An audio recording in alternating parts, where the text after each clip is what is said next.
No sign of Albara yet. Maybe he stood you up. If he's a no-show, then I'll have to go find him.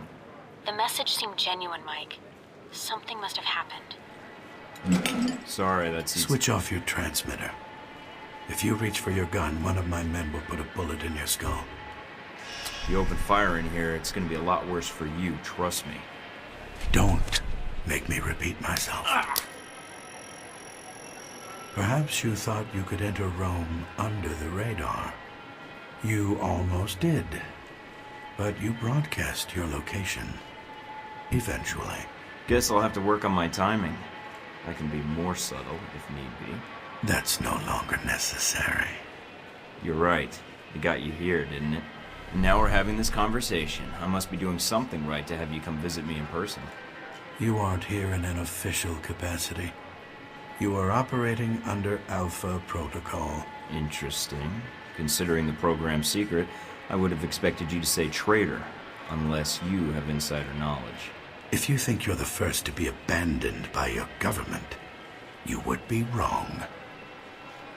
You are Michael Thornton, a veteran with an impressive record of solving seemingly impossible problems. I'm an operative now. After Saudi, I had to change my 5-year plan. So, is that it for my background? Can we get to the fight, or... Reports place you as someone who prefers action over tactics. A thug. You obviously read half the file, unless you're describing yourself. So you've done your homework, congratulations. I know who you are too.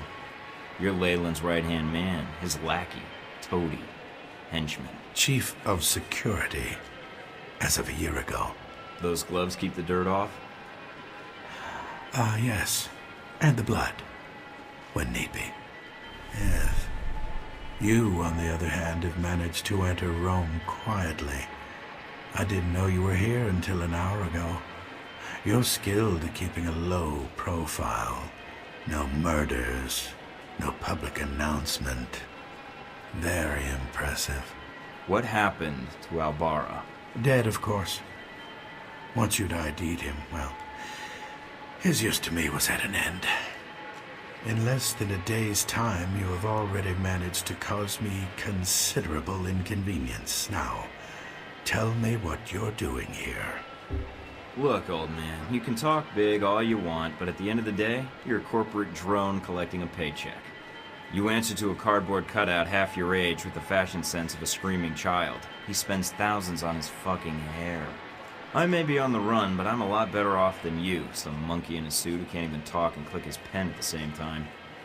What I don't understand, though, is why we're talking at all, unless keeping me alive is important for some reason. I have orders, and I am a cautious person. So this is a social call, warning me away? That's polite of you. I believe you have nowhere to go for help. In that situation, it is a rare man who goes to his enemy's door. So, yes, this is a social call. A warning. You have proven yourself capable, but pursuing this course of action will not serve you any longer. Go underground, hide, but stay out of our way. Or else what? Or people you care about will start to die. We know you've been in contact with one of your fellow agents. That contact will die if you persist, and then we will kill you.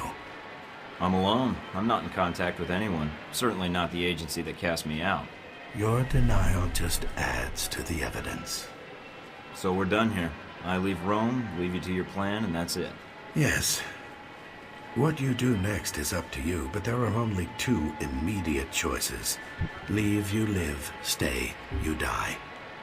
I think you're the one who needs to leave. And it's simple, because your boss's plan is flawed. Really? Leyland's never seen the world outside of the boardroom or an air-conditioned limo. And he's planning something to change the world? Doesn't seem to me like he knows what he's doing. Of course. He provided a goal, another provided a plan, I provided the means. We are done here. Leave Rome. If we see each other again, it will be the last time.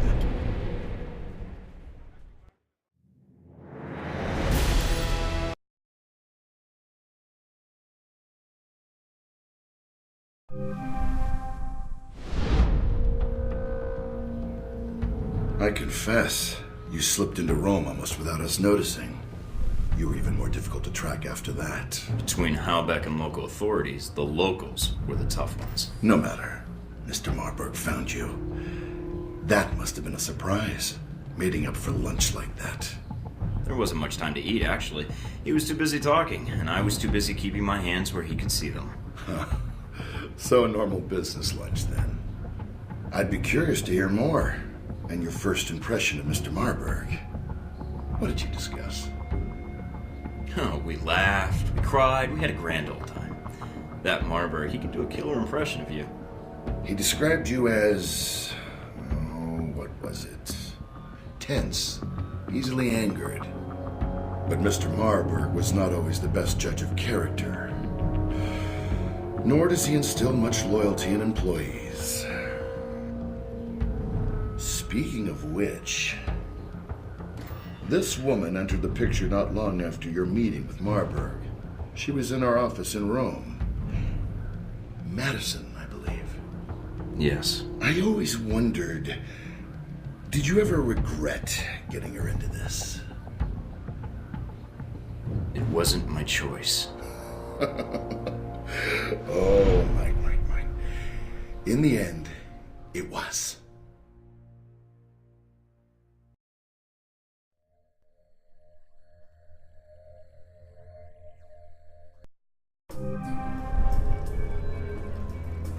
Mike, we may have a problem.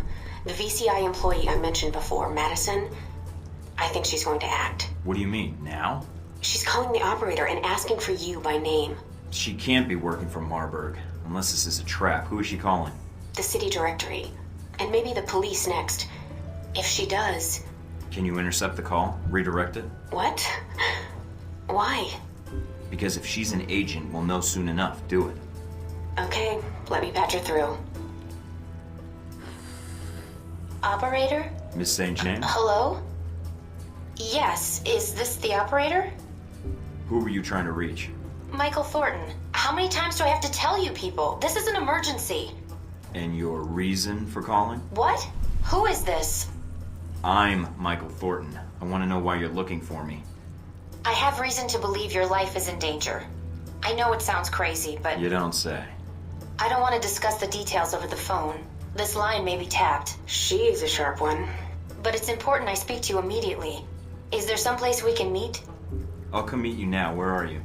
I just left work, but we shouldn't meet here. I'm sending you an address near your location. We'll meet there. 15 minutes, and come alone. This is a trap. I'm sorry? No, Mr. Thornton, I assure you it's not.